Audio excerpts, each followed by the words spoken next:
Dear student नमस्कार।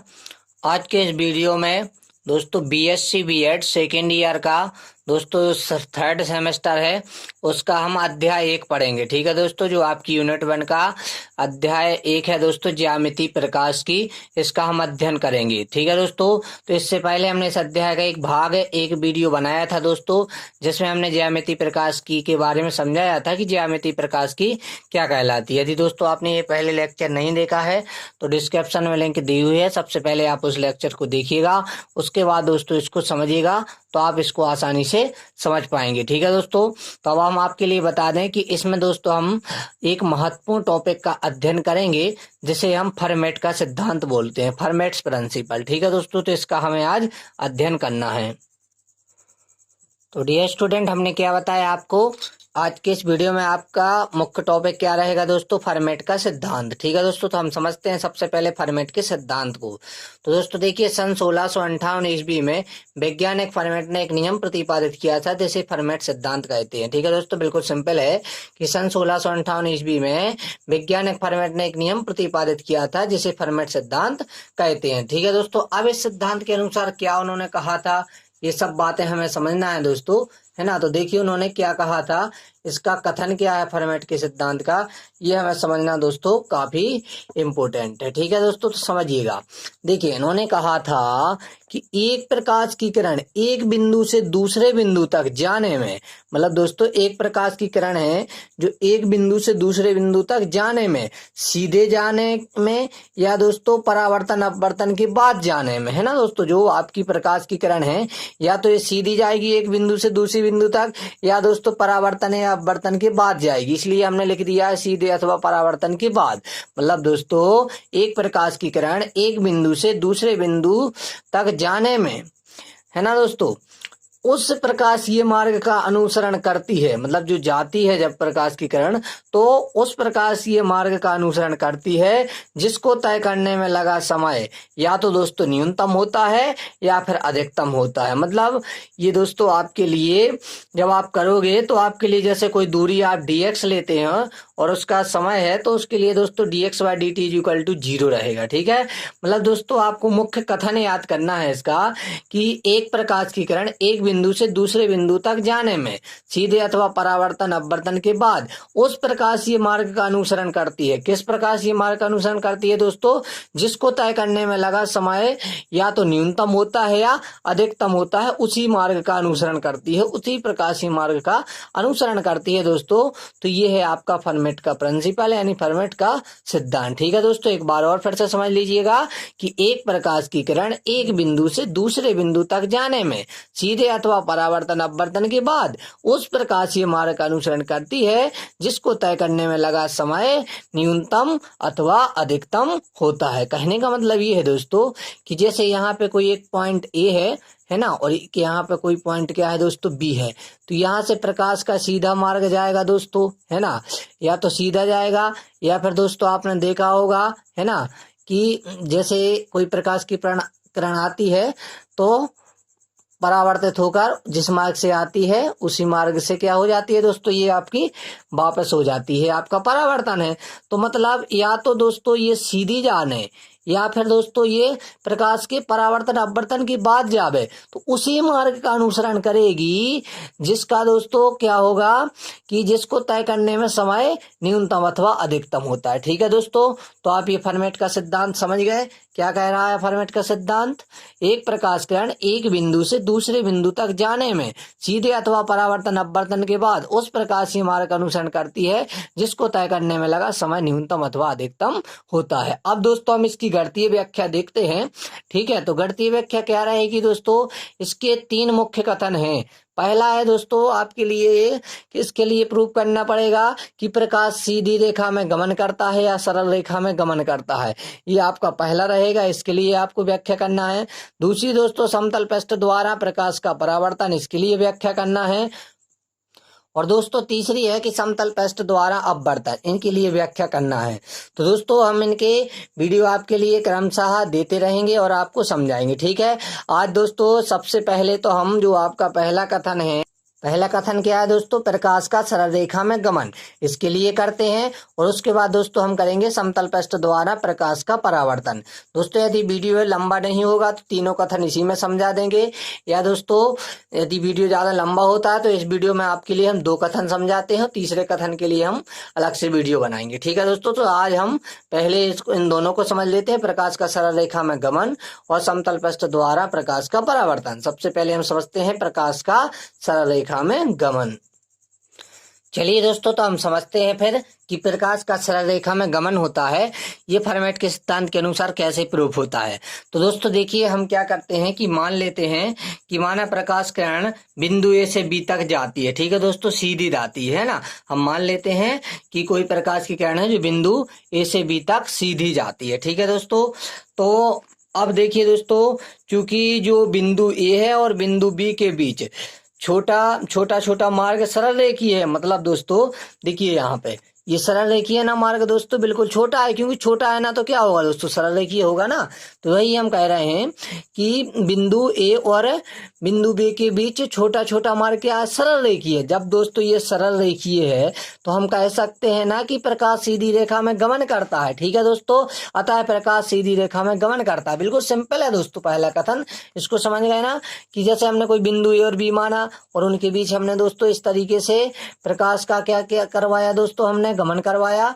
तो ये यहाँ से आप बिल्कुल स्पष्ट हो गया कि जो प्रकाश है सीधी रेखा में गमन करता है। मतलब ए और बी के बीच यह छोटा सा मार्ग सरल रेखीय है, जो कि इसलिए हम साफ इसको समझ सकते हैं कि प्रकाश सीधी रेखा में गमन करता है। ठीक है दोस्तों, तो इस प्रकार आपका जो पहला कथन था प्रकाश सरल रेखा में गमन, ये कंप्लीट होता होगा। उसके बाद दोस्तों दूसरा है समतल पृष्ठ द्वारा प्रकाश का परावर्तन, इसको भी हम समझते हैं दोस्तों। इससे पहले दोस्तों आप इसका स्क्रीनशॉट ले लीजिएगा और अपने नोट्स बनाते जाइएगा। यदि दोस्तों आप नोट्स बनाते जाते हैं, मेहनत करते हैं, तो आपके निश्चित ही दोस्तों टॉपिक समझ में आएगा और उस सब्जेक्ट के नोट्स बनेंगे तो आपको याद होगा, समझ में आएगा और आप अच्छे नंबर ला पाएंगे। ठीक है, अब दोस्तों हमें सेकंड क्या समझना है कि दोस्तों समतल पृष्ठ द्वारा प्रकाश का परावर्तन। अब दोस्तों आपने प्रकाश का परावर्तन के लिए सबसे पहले ये आपके लिए डायग्राम समझना पड़ेगा। दोस्तों आपने यहाँ पे एक आपने परत बना ली जिस पर ये आपने पॉलिश कर दिया नीचे की ओर। तो प्रकाश का परावर्तन क्या कहता था दोस्तों, कि जब कोई प्रकाश की किरण किसी तल से टकराकर उसी मार्ग में वापस लौट जाती है तो ये दोस्तों क्या कहलाता है, आपका प्रकाश का परावर्तन कहलाता है। कहने का मतलब क्या है, जब कोई प्रकाश की किरण किसी तल से टकराकर उसी मार्ग में वापस लौट जाती है दोस्तों, तो ये प्रकाश का परावर्तन कहलाता है। इसके 2 मुख्य नियम थे दोस्तों, कि ये आपकी आपतित किरण और ये आपकी परावर्तित किरण। आपतित किरण, परावर्तित किरण, और ये जो बनता है दोस्तों अभिलंब, सदैव एक ही तल में स्थित होते हैं। और दोस्तों आई आपतन कोण है और आर परावर्तन कोण है। तो मतलब दोस्तों आपतन कोण का मान परावर्तन कोण के मान के बराबर होता है। मतलब हमें आई बराबर आर प्रूव करना पड़ेगा दोस्तों, तभी हम बता पाएंगे कि समतल पृष्ठ द्वारा प्रकाश का परावर्तन कैसे होता है फर्मेट के प्रिंसिपल से। ठीक है, तो ये हमने सबसे पहले एक आपतित किरण मानी जो दोस्तों एक तल से टकराकर उसी मार्ग में वापस लौट गई, मतलब ये प्रकाश का परावर्तन हुआ।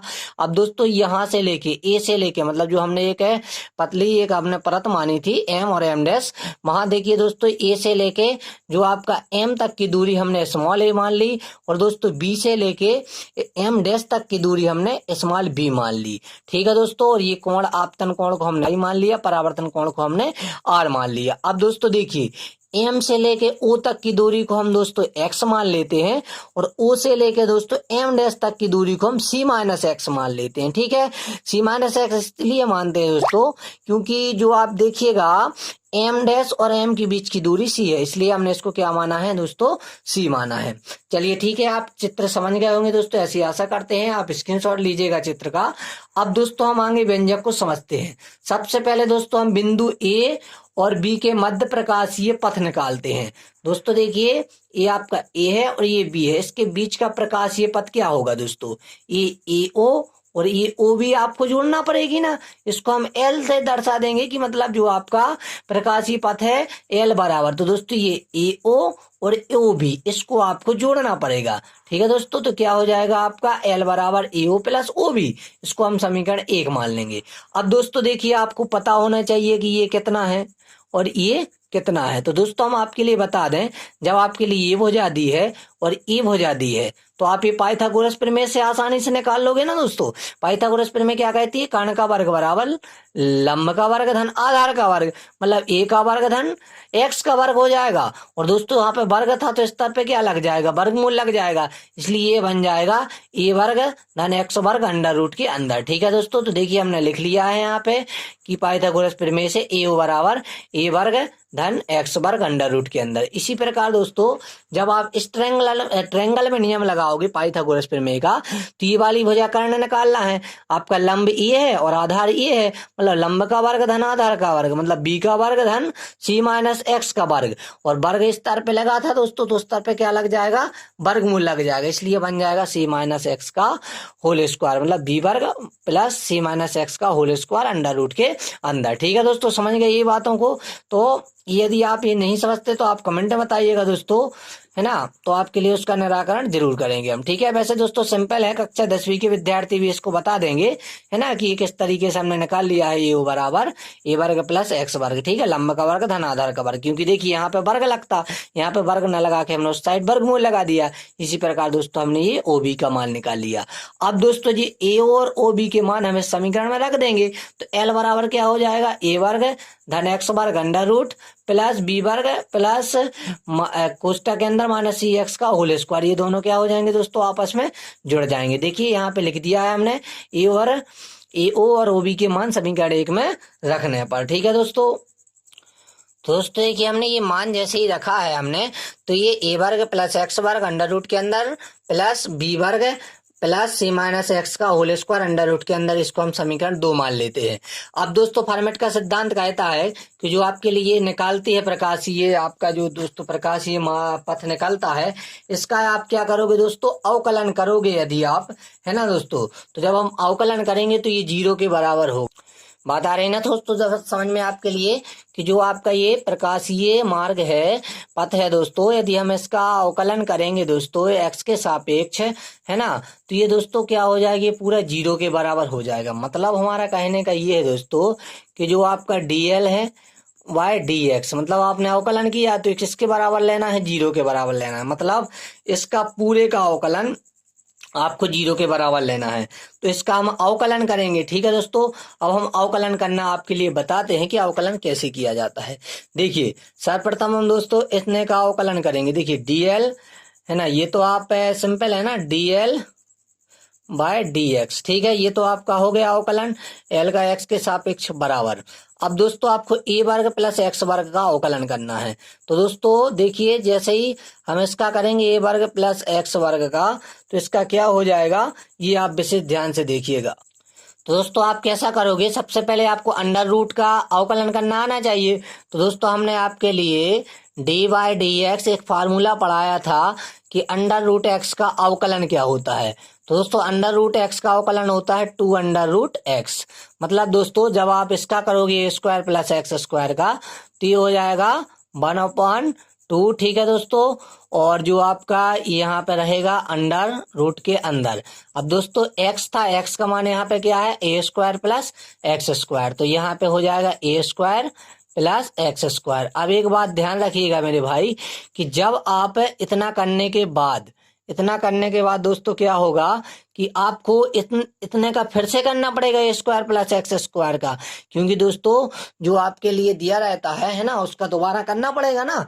तो जब आप ए स्क्वायर प्लस एक्स स्क्वायर को करोगे तो दोस्तों देखिए ए तो आपका क्या हो जाएगा कांस्टेंट, मतलब ए का तो क्या हो जाएगा 0, और एक्स स्क्वायर का क्या होगा दोस्तों, आपने एक सूत्र और पढ़ा होगा कि d by d x x की पावर एन। ये क्या होता है दोस्तों, आपका ये एन आगे आ जाता है और एन में से एक कम हो जाता है। मतलब दोस्तों जब आप एक्स स्क्वायर का करोगे तो ये क्या हो जाएंगे, 2 आगे आ जाएंगे, 2x, और 2 में से 1 घट जाएगा, मतलब 1 बचेगा, 1 लिखने की कोई जरूरत नहीं होती है। मतलब दोस्तों इनटू में ये आपका 2x हो जाएगा।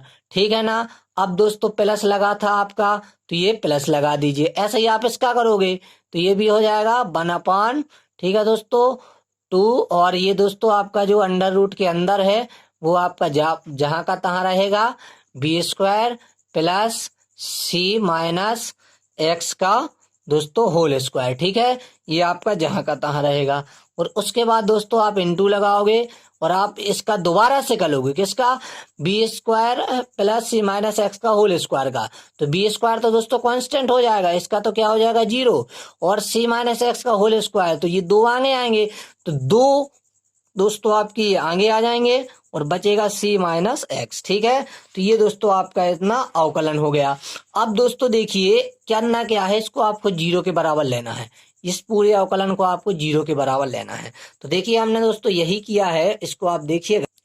इसको दोस्तों आपको क्या लेना है, 0 के बराबर लेना है। देखिए हम क्या करेंगे, एक चीज और आप ध्यान रखिएगा यहाँ पे इनटू में, कि आपका एक माइनस एक्स था, है ना, माइनस एक्स, सी यहाँ पे फिर कांस्टेंट हो जाएगा, यहाँ पे एक बार और फिर अवकलन करना पड़ेगा।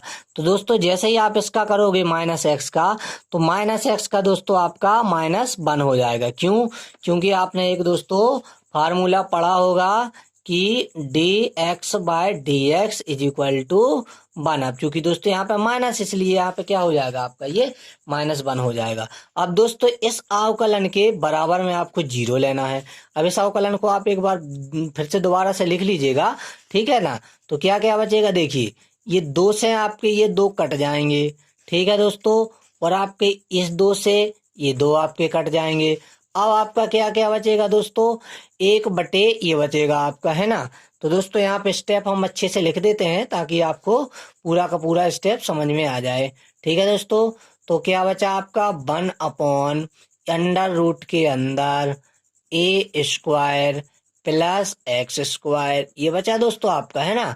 और इनटू आपकी ये तो कट गए भाई 2, है ना। अब क्या बचा, केवल आपका एक्स बचा। तो जो एक्स यहाँ ना बच के आप सीधा ऊपर एक्स लिख दीजिए, है ना, वहां ना लिख के आप सीधा ऊपर एक्स लिख दीजिएगा। ठीक है, ओके कंप्लीट। अब दोस्तों देखिए यहाँ पे चूंकि ये माइनस था एक, है ना, तो माइनस और प्लस यहाँ पे क्या हो जाएगा, सीधा आपका ये माइनस हो जाएगा। और ये 2 तो कट गए दोस्तों।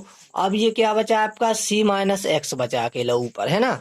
तो ऊपर आ जाएगा आपका सी माइनस एक्स, ऊपर क्या आ जाएगा दोस्तों आपका सी माइनस एक्स। और नीचे क्या बचेगा आपका, √, के अंदर बी स्क्वायर प्लस सी माइनस एक्स का होल स्क्वायर, ये आपका बचेगा। ठीक है, और इसको किसके बराबर लेना है, 0 के बराबर। अब दोस्तों आपको स्टेप आसानी से समझ में आ गया होगा। ठीक है, यदि दोस्तों आपकी ये स्टेप समझ में आ गया है तो आप दोस्तों प्लीज लाइक कीजिएगा, क्योंकि वीडियो बनाने में दोस्तों काफी मेहनत होती है, इसलिए आप इसको जरूर लाइक कीजिएगा मेरे भाई। ठीक है, अब दोस्तों देखिए हम क्या करेंगे आगे, कि जो आपका ये एक्स है अपॉन ए वर्ग प्लस एक्स स्क्वायर है, ये माइनस में है ना, ये वाला पूरा पक्ष, इसको राइट हैंड में ले जाएंगे तो ये प्लस में बन जाएगा।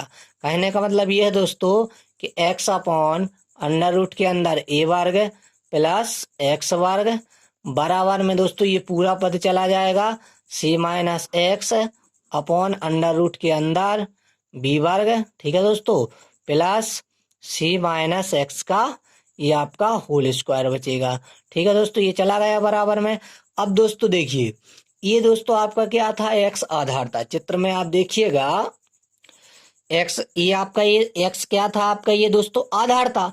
आधार था ना दोस्तों, एक्स आपका क्या था, ये आधार था। और दोस्तों आपने ये निकाला था आपका ये कर्ण था, है ना। तो दोस्तों जैसे ही आप इसको आप निकाल लोगे, है ना, तो ये आपका क्या बन जाएगा दोस्तों, साइन थीटा बन जाएगा। क्या बन जाएगा दोस्तों, ये आपका साइन थीटा बन जाएगा। ठीक है, जैसे ही आप दोस्तों ये आपका साइन थीटा बनता है तो साइन थीटा बन जाएगा, और थीटा का मान यहाँ पे आई है और यहाँ पे आर है। ठीक है, तो ये दोनों बन जाएंगे।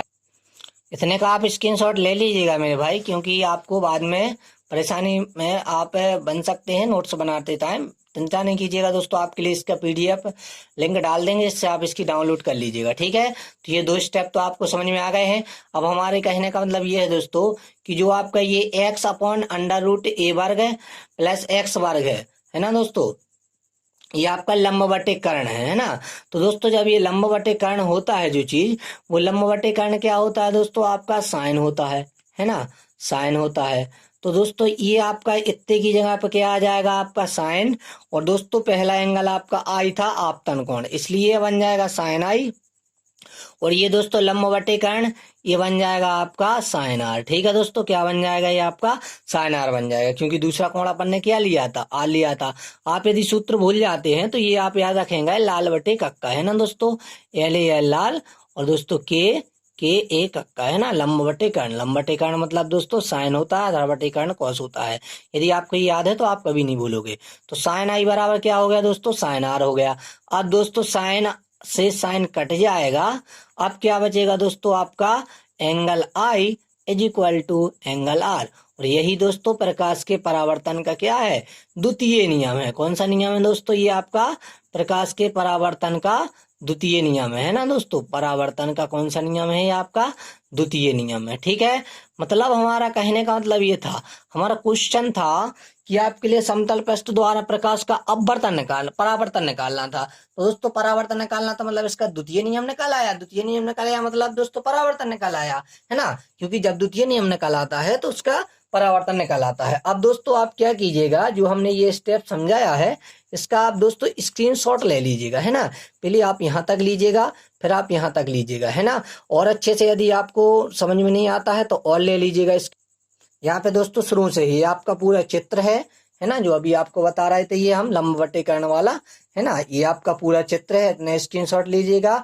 फिर हमने दोस्तों आपके लिए बताया था, और ये आपका पाइथागोरस फिर में बताया था कैसे हमने एओ और ओबी के मान निकाले थे। उसके बाद दोस्तों आप क्या कीजिए, ये यहाँ तक स्क्रीनशॉट ले लीजिएगा, है ना। और उसके बाद दोस्तों जैसे ही आप यहाँ तक ले लेते हैं तो उसके बाद दोस्तों ये आप यहाँ तक ले लीजिएगा, है ना।